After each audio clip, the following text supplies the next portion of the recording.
Hello everyone, कैसे हैं आप सब। दोस्तों स्वागत करता हूं अपने यूट्यूब चैनल औसानी की पाठशाला में। मेरा नाम है सत्यवान कुमार और आप सभी देख रहे हैं औसानी की पाठशाला। इसके माध्यम से मैं इंग्लिश ग्रामर को आप लोगों को समझाने की कोशिश कर रहा हूं। ठीक है, टेंस का चैप्टर मेरा चल रहा है दोस्तों। टेंस कितने प्रकार के होते हैं उसको बहुत ही अच्छे ढंग से मैंने समझा दिया है।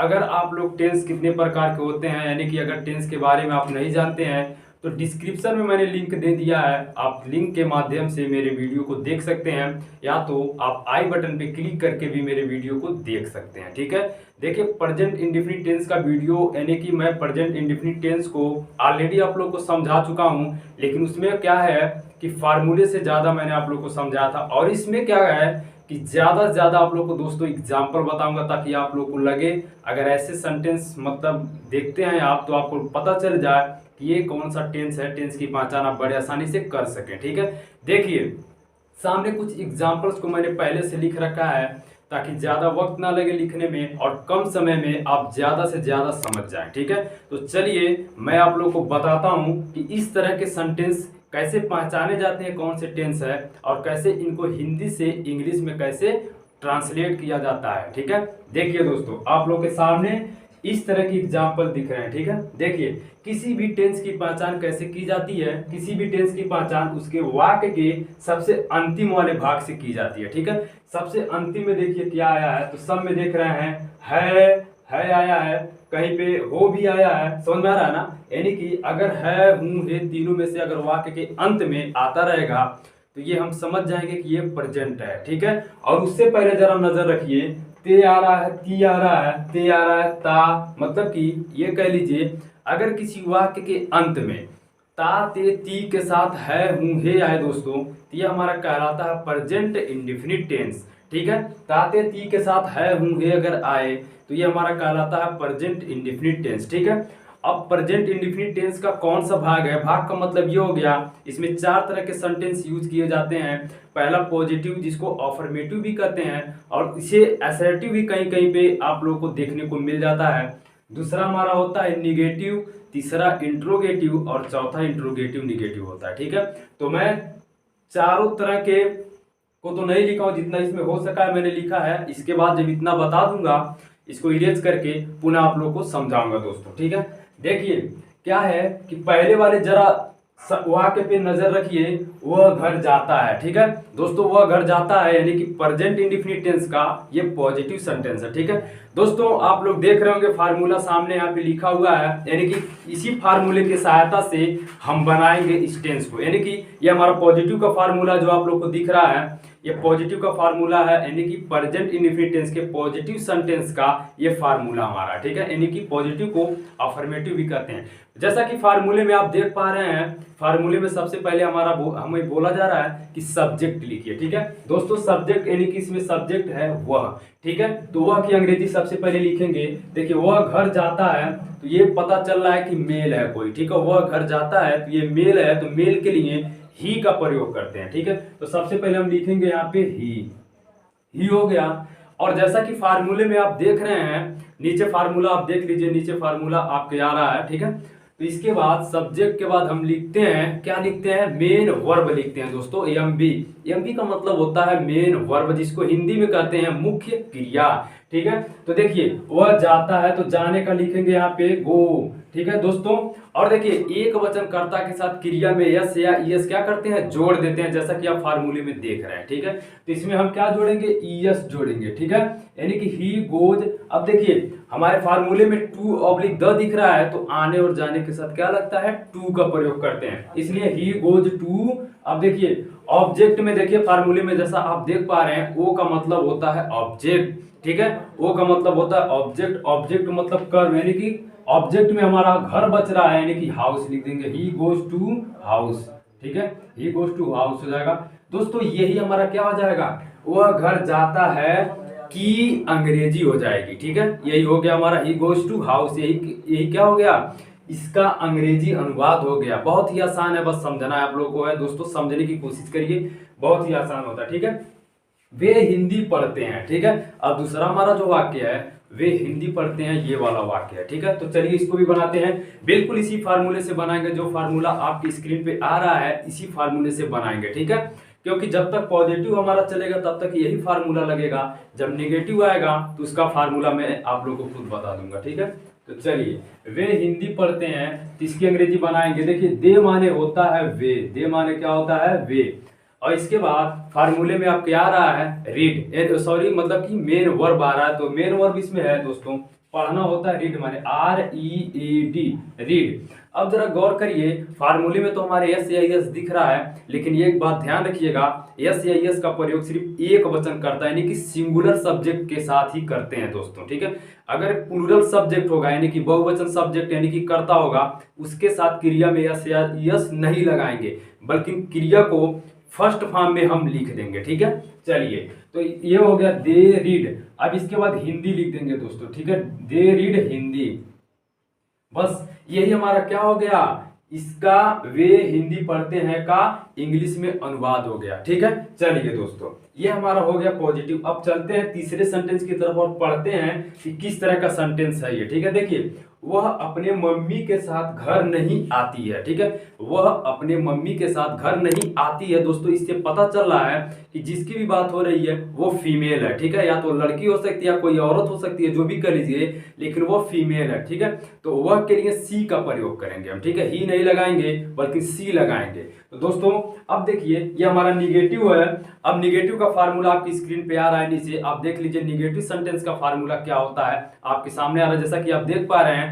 यानी कि सब्जेक्ट लिखना सबसे पहले, इसके बाद डू या डज लिखना है, तब इसके बाद हमको नहीं के लिए नॉट लगाना है, तब इसके बाद मेन वर्ब लिखना है, इसमें एस या एस नहीं लगाना हमको। ठीक है, निगेटिव में नहीं, केवल और केवल पॉजिटिव सेंटेंस यानी कि अफर्मेटिव सेंटेंस में केवल एस या एस लगाते हैं, वो भी एक वचनकर्ता के साथ यानी कि सिंगुलर सब्जेक्ट के साथ। ठीक है, इसके बाद मेन वर्ब के बाद है टू ऑब्लिक द, इसके बाद सबसे लास्ट में क्या है ऑब्जेक्ट, इसके बाद फुल स्टॉप लगा देंगे। ठीक है, तो चलिए, वो अपने मम्मी के साथ घर नहीं आती है दोस्तों। तो सबसे पहले हमारा फार्मूला जो कह रहा है कि सब्जेक्ट लिखिए, तो सब्जेक्ट यानी कि कर्ता हमारा हो गया क्या, वह, सी इंग्लिश में हो जाएगा सी। अब देखिए, नहीं मतलब कि एक वचन कर्ता के साथ डज का प्रयोग करते हैं, तो कहेंगे सी डज, और नहीं के लिए दोस्तों क्या लगा देंगे नॉट, जैसा कि हमारे यहाँ पे नॉट है, नहीं है, तो नहीं के लिए हम नॉट लगा देंगे, कहेंगे सी डज नॉट। अब देखिए, आना का क्या होता है, कम होता है। ठीक है, इसमें क्रिया का फर्स्ट फॉर्म प्रयोग करेंगे। ठीक है,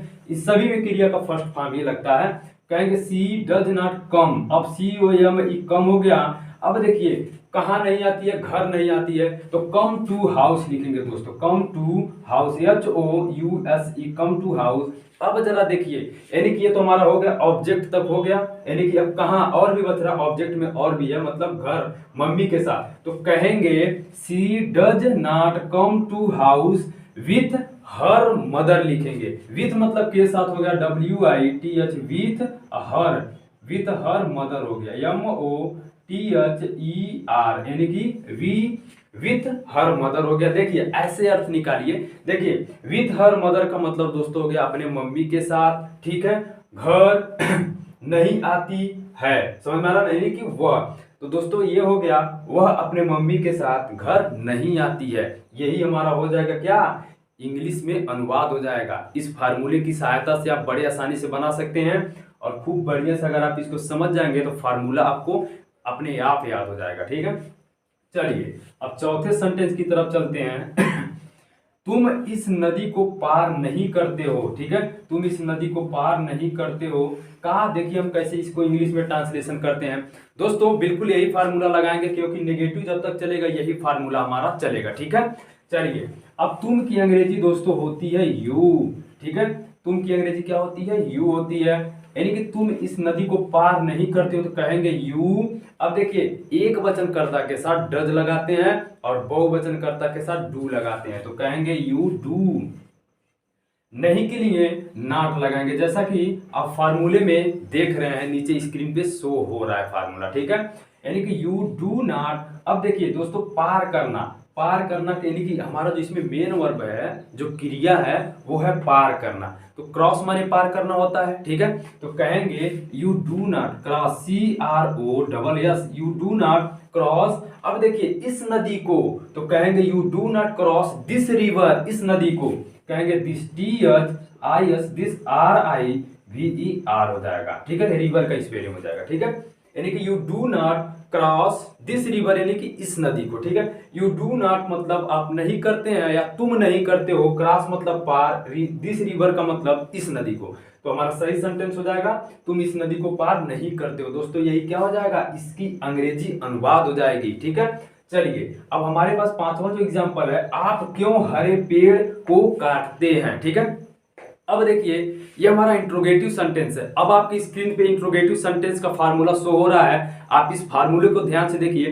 पहले हमारा फार्मूला कह रहा है QW लिखिए। दोस्तों QW का मतलब होता है क्वेश्चन वर्ड होता है, ठीक है, जिसको प्रश्नवाचक शब्द कहते हैं, ठीक है। और इसके बाद हमारा फार्मूला कह रहा है कि डू या डज, यानी कि डू या डज में से किसी एक को लिखना है। किसके अनुसार, कर्ता के अनुसार लिखना है। जो हमारा कर्ता जिसके हिसाब से रहेगा उसके हिसाब से डू या डज लगाएंगे। अब इसके बाद तब कह रहा है डू या डज के बाद हमारा सब्जेक्ट आएगा। सब्जेक्ट के बाद हम क्या लिखेंगे दोस्तों, मेन वर्ब, यानी कि MB का मतलब मेन वर्ब, यानी कि उसकी हिंदी मुख्य क्रिया होती है, ठीक है। इसके बाद तब टू/द लगाएंगे। सबसे अंतिम में ऑब्जेक्ट रहेगा और उसके बाद रहेगा हमारा क्वेश्चन मार्क, ठीक है। क्वेश्चन मार्क मतलब प्रश्नवाचक चिन्ह। चलिए देखिए इसी फार्मूले के हिसाब से बनाएंगे। तो देखिए इसमें प्रश्न पूछने वाला शब्द हमारा है दोस्तों क्यों।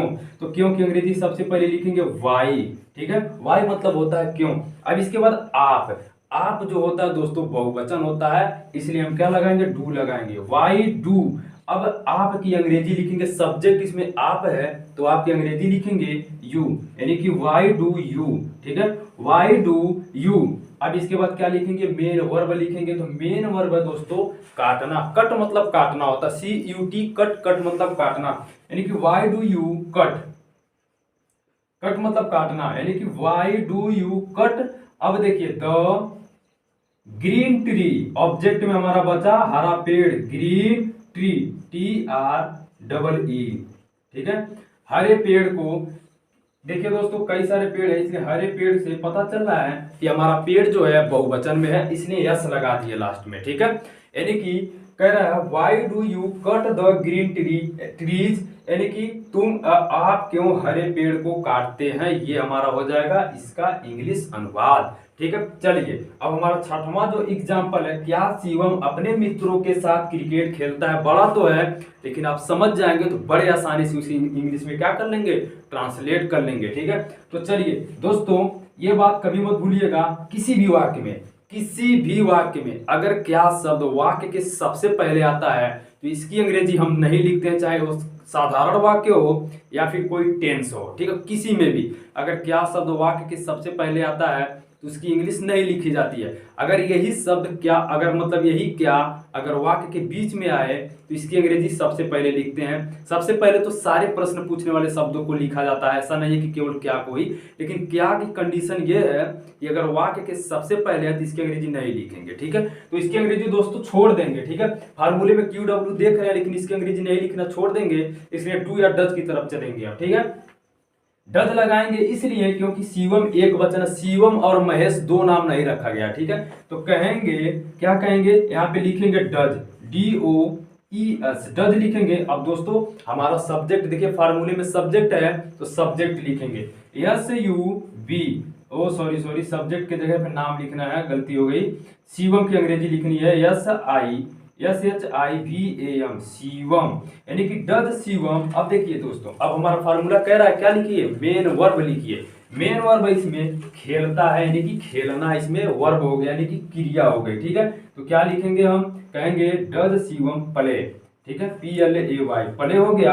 अब क्या खेल रहा है, क्रिकेट, ठीक है। प्ले द क्रिकेट लिख सकते हैं, play the CRICKET, cricket, play the cricket. अब देखिए किसके साथ, अपने मित्रों के साथ, तो लास्ट में हम लिखेंगे विथ, ठीक है, विथ। अब यहाँ पे लिखेंगे his, with his friends, FRIEND, और दोस्तों लास्ट में यस लगा देंगे क्योंकि कई सारे मित्रों की बात हो रही है, इसलिए क्या लगा देंगे हम, यस लगा देंगे, ठीक है।